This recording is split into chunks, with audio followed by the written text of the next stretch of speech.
Dependency on government largesse. Today, we face a dependency on government largesse for almost every need. Our liberties are restricted and government operates outside the rule of law, protecting and rewarding those who buy or coerce government into satisfying their demands. Here are a few examples. Undeclared wars are commonplace. Welfare for the rich and poor is considered an entitlement. The economy is overregulated, overtaxed, and grossly distorted by a deeply flawed monetary system. Debt is growing exponentially.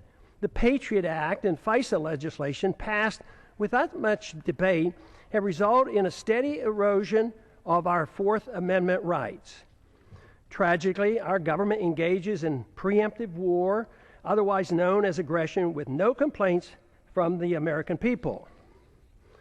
The drone warfare we are pursuing worldwide is destined to end badly for us as the hatred builds for innocent lives lost and the international laws flaunted. Once we are financially weakened and militarily challenged, there will be a lot of resentment thrown our way. It's now the law of the land that the military can arrest American citizens, hold them indefinitely without charges or a trial. Rampant hostility toward free trade is supported by a large number in Washington. Supporters of sanctions, currency manipulation, and WTO trade retaliation call the true free traders isolationists. Sanctions are used to punish countries that don't follow our orders. Bailouts and guarantees of all kinds of misbehavior are routine. Central economic planning through monetary policy, regulations, and legislative mandates has been acceptable policy. I have a few questions. Excessive government has created such a mess, it prompts many questions. Why are sick people who use medical marijuana put in prison? Why does the federal government restrict the drinking of raw milk? Why can't American manufacturers rope and other products from hemp? Why are Americans not allowed to use gold and silver as legal tender as mandated by the Constitution? Why is Germany concerned enough to consider repatriating their gold held by the Fed for her in New York? Is it that the trust in the U.S. and dollar supremacy beginning to wane? Why do our political leaders believe it's necessary to thoroughly audit? Why do our political leaders believe it's unnecessary to thoroughly audit our own gold? Why can't Americans decide which type of light bulbs they can buy? Why is it the TSA permitted to abuse the rights of any American traveling by air? Why should there be mandatory sentences, even up to life, for crimes without victims, as our drug laws require? Why have we allowed the federal government to regulate commodes in our homes? Why is it political suicide for anyone to criticize AIPAC? Why haven't we given up on the drug war, since it's an obvious failure and violates the people's rights? Has nobody noticed that the authorities can't even keep drugs out of the prisons? How can making our entire society a prison solve the problem? Why do we sacrifice so much getting necessarily involved in border disputes and civil strife around the world and ignore the root cause of the most dangerous, deadly border in the world, the one between Mexico and the United States?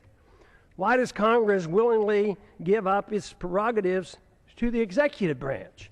Why does changing the party in power never change policy?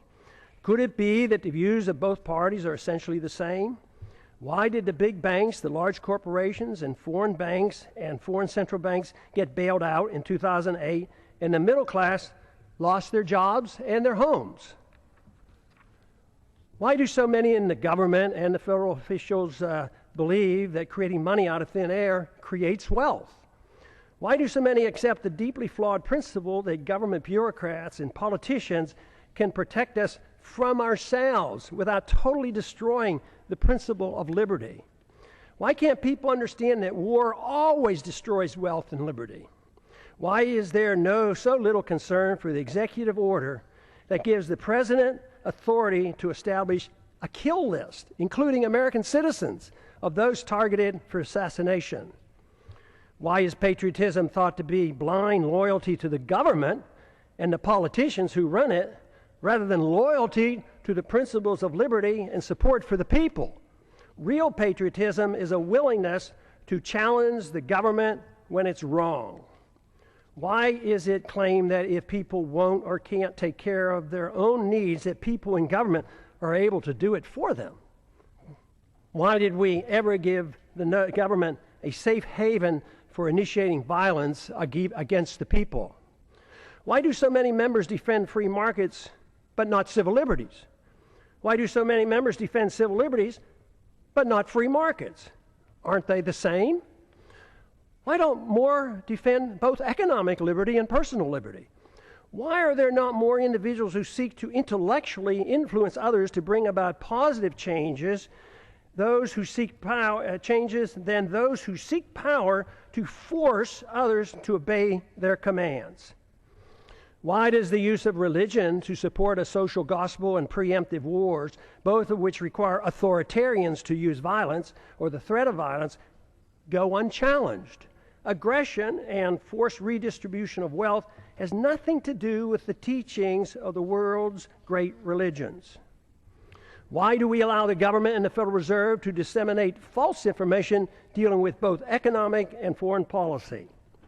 Why is democracy held in such high esteem when it's the enemy of the minority and makes all rights relative to the dictates of the majority? Why should anyone be surprised that Congress has no credibility, since there's such a disconnect between what politicians say and what they do? Is there any explanation for all the deception, the unhappiness, the fear of the future, the loss of confidence in our leaders, the distrust and the anger and frustration? Yes, there is. And there's a way to reverse these attitudes. The negative perceptions are logical and a consequence of bad policies bringing about our problems.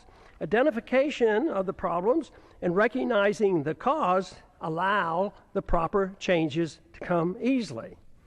We should have more trust in ourselves, less in the government. Too many people have far too long placed too much confidence and trust in government and not enough in themselves. Fortunately, many are now becoming aware of the seriousness of the gross mistakes of the past several decades. The blame is shared by both political parties. Many Americans now are demanding to hear the plain truth of things and want the demagoguing to stop. Without this first step, solutions are impossible. Seeking the truth and finding the answers in liberty and self-reliance promotes the optimism necessary for restoring prosperity. The task is not that difficult if politics doesn't get in the way. We have allowed ourselves to get into such a mess for various reasons. Politicians deceive themselves as to how wealth is produced. Excessive confidence is placed in the judgment of politicians and bureaucrats. This replaces the confidence in a free society. Too many in high places of authority became convinced that only they, armed with arbitrary government power, can bring about fairness while facilitating wealth production. This always proves to be a utopian dream and destroys wealth and liberty. It impoverishes the people and rewards the special interests who end up controlling both parties.